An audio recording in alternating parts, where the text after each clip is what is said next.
So this lesson, I'm going to teach you a new way to solve quadratic equations, and it is to solve by graphing.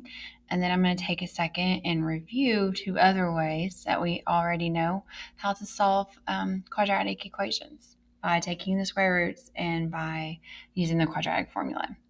So to solve by graphing is one of the easier ways to do it.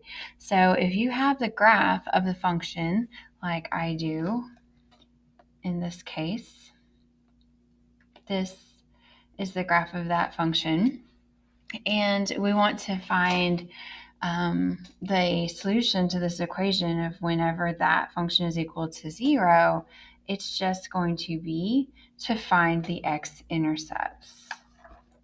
So when you have the graph of a function, to solve by graphing, you're going to give the x-intercepts. So in this case, we have two x-intercepts, and they're when x is -1 and when x is 3. And so when we want to solve the equation, that's what we give, that x is -1 and x is 3. Super easy. You just count to find the x-intercepts. All right, so in this next example, we have the graph of -x squared minus 2x plus 8, and we want to solve that -x squared minus 2x plus 8 equals 0. So we are just looking for the x-intercepts. All right, so the x-intercepts on this one are at -1, 2, 3, 4. And when x is 2, right here. All right, so that's great when you have a graph and it's at an actual exact number. Now, if it had been a decimal answer or an imaginary answer, it would be, well, imaginary answers won't show up on the graphs at all, and the decimal answers would be really hard for you to get the right answer. So in the little perfect situation, solving by graphing is great. Now, on this one, we can solve by taking square roots when you don't have both x squared and x.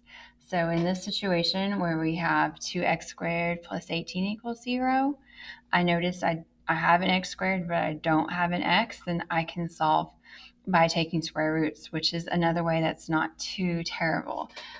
So we basically start off and we're going to solve for x squared first.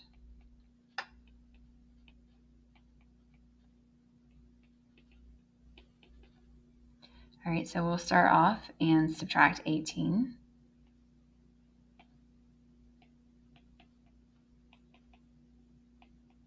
That's a negative, it looks kind of weird.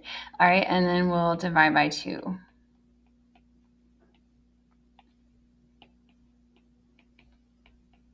right, and then once you get x squared alone, you isolate it, you're going to take the positive and negative square root.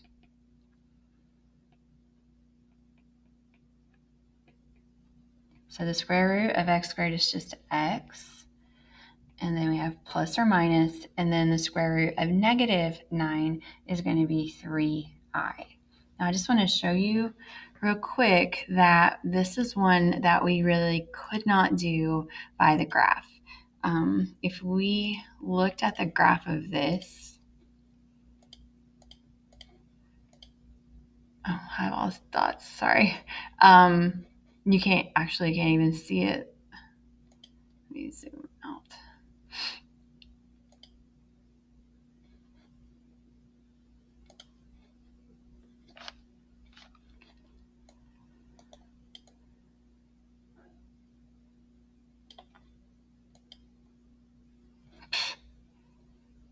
Sorry.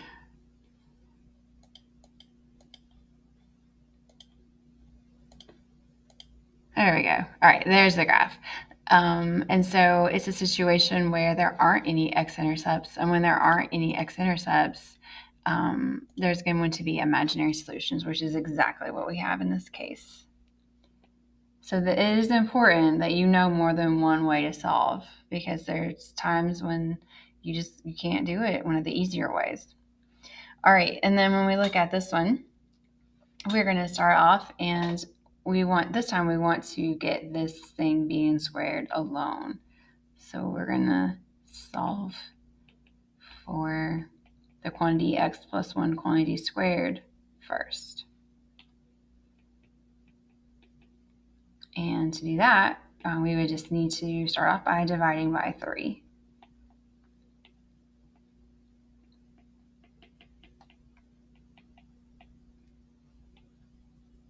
All right, and then to get rid of the square, we're going to do the positive and negative square root. And so on the left side, that square root is just going to cancel out the square. And then on the right side, we're going to find a perfect square that divides evenly into 50. And that perfect square is 25.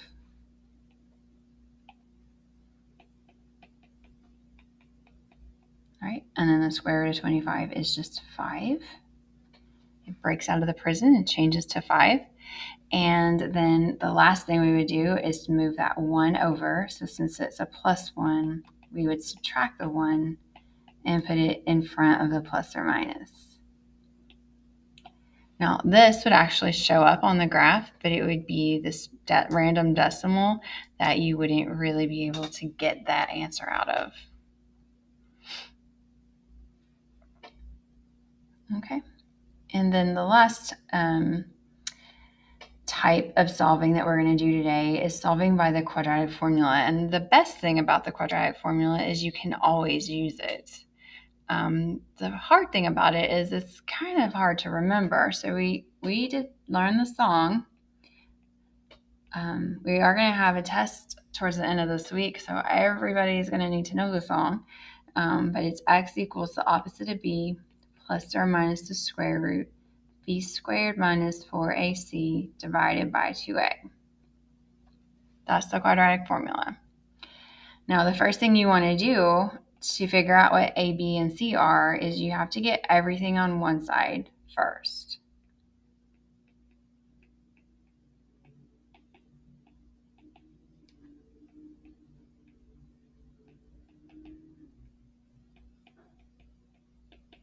All right, so in this case, that's the 8 that needs to move over to the other side.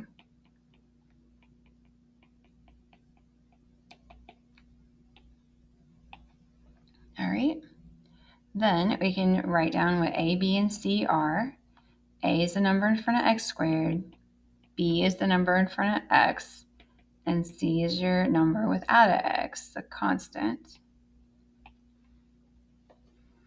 All right, and then we're ready to use the quadratic formula. So it's going to be the opposite of b, so that'd be the opposite of 5, plus or minus the square root of b squared, so that's 5 squared, minus 4ac divided by 2a.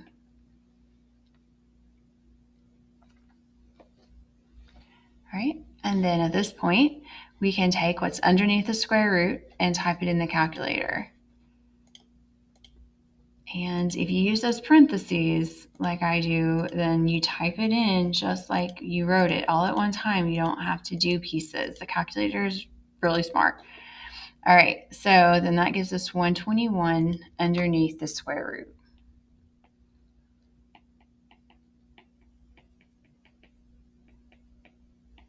And then 2 times 3 is 6. All right, and then hopefully you guys recognize that 121 is a perfect square. So that becomes 11. And then we're going to let our calculator do 2 fractions in a second. We're going to do negative 5 plus 11 over 6. And we're going to do negative 5, minus 11 over 6. So we do alpha y equals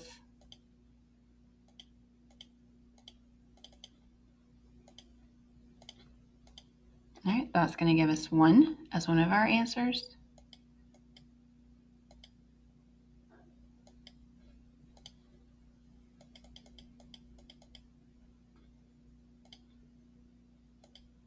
And negative 8/3 as our other answer.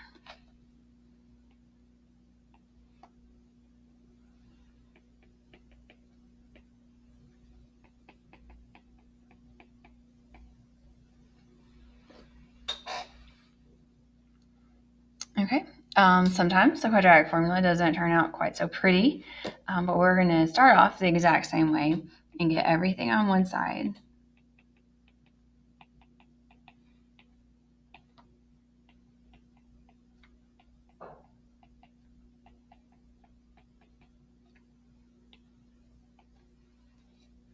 And then we can identify A, B, and C.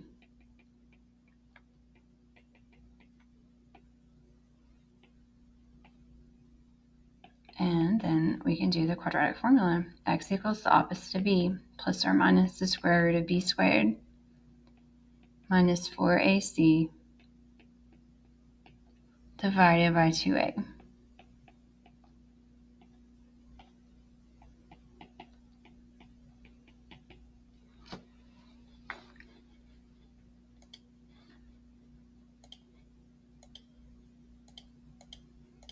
Oops.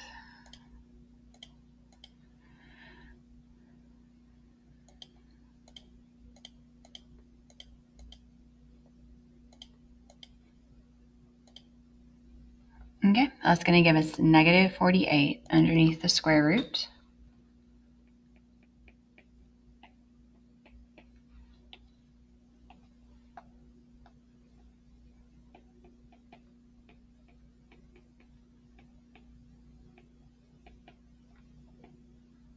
Okay, because there's a negative under the square root, I am going to pull out an I. And then I'm going to think about it like positive 48. And then I want to find the largest square that divides evenly into 48, and that is going to be 16. 48 is 16 times 3.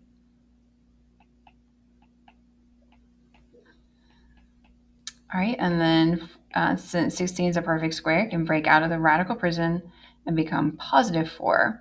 I'm sorry, just regular 4. So it'll be 8 plus or minus 4i square root of 3 over 14, and we're not done. This is one of the more difficult ones to do using the quadratic formula. All right, so the very, very last step, you're going to reduce the fraction.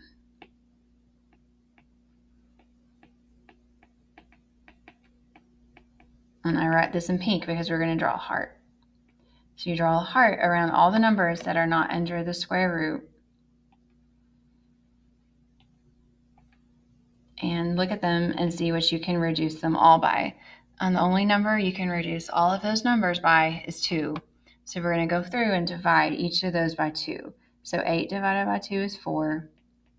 4 divided by 2 is 2. And then 14 divided by 2 is 7. Right? That should be your final answer, or those are your final answers. 4 plus 2i squared root of 3 over 7 and 4 minus 2i squared root of 3 over 7 are your two answers. All right, so what I want you all to do is the worksheet that's called Solving Quadratics 3 Ways.